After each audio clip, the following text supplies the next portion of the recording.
Hello class 12th। मैंने आपको दो प्रोग्राम दिए थे, एरिया ऑफ सर्कल और सरकमफेरेंस का।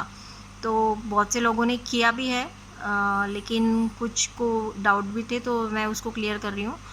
तो देखेंगे, सबसे पहले हमने क्या किया, एक पाइथन ब्लैंक अनटाइटल फाइल ले ली और उसमें हमने ये कोड टाइप किया है ना। ये मैंने फाइल ऑलरेडी सेव कर रखी है यहाँ पर। अब डेफ एरिया ऑफ सर्कल, ये फंक्शन का नाम, और यहाँ पे आपकी रेडियस आ रही है। अब बहुत से लोगों ने यहाँ पे क्या किया था, पाई सिंबल यूज़ किया था। पाई सिंबल नहीं चलेगा आपको, या तो पाई नाम का वेरिएबल में 3.14 असाइन करके you can use the variable name here.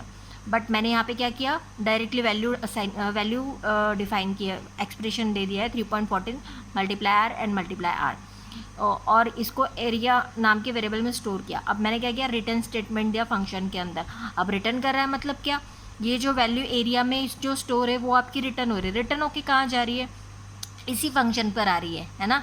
यहाँ से आपने कॉल किया, उसी पर वो वैल्यू रिटर्न होके आ रही है। और वो जो वैल्यू रिटर्न होके आई है वो, क्योंकि हमने प्रिंट स्टेटमेंट के अंदर लिखा है, तो वो जो वैल्यू है वो यहाँ पर आपकी प्रिंट हो जाएगी।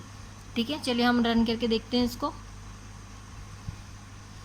यहाँ पे रेडियस आपका सपोज मैंने डाला 4.2, तो ये आपका एरिया ऑफ सर्कल आ गया। ठीक इसी तरीके से मैंने आपको सरकमफेरेंस भी करने के लिए दिया था, है ना। तो सरकमफेरेंस के लिए आपको क्या करना पड़ेगा कि मैं एक और यहाँ पे एक फंक्शन लिख रही हूँ, डेफ सरकम नाम से एक फंक्शन लिख रही हूँ, और यहाँ पे रेडियस आपकी आएगी कोलन, और यहाँ पे हम लेंगे फॉर्मूला में सी नाम का एक वेरिएबल लिया, और सी में सरकमफेरेंस का फॉर्मूला होगा आपका 2πr, तो 2 मल्टीप्लाई 3.14 मल्टीप्लाई आर। ठीक है, ये आपका फॉर्मूला हुआ। अगर आपको रिटर्न करना है तो आप रिटर्न कर सकते हैं, नहीं रिटर्न करना है तो हमको क्या करना पड़ेगा, यहाँ पे प्रिंट करना पड़ेगा। तो हम क्या करेंगे, ये वाला हम फंक्शन के अंदर ही प्रिंट कर देंगे। तो यहाँ पे लिख रही हूँ मैं सरकमफेरेंस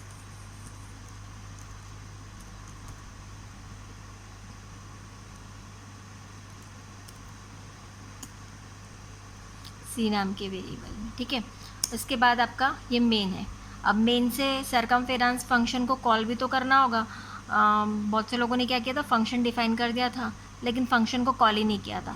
तो अगर फंक्शन डेफिनेशन दे रहे हो तो वो डेफिनेशन तब तक एग्जीक्यूट नहीं होती है जब तक आप किसी फंक्शन को कॉल नहीं कर लेते, है ना। तो फंक्शन को कॉल करने के लिए आपको क्या स्टेटमेंट देना होगा, यहाँ पे सरकम, CIRCUM सरकम, और यहाँ पे आपको रेडियस पास करनी पड़ेगी, है ना, RIDUS रेडियस। अब यहाँ से रेडियस पास करें, अब ये फंक्शन कॉल होगा। अभी इसको सेव कर लीजिए, सेव F5।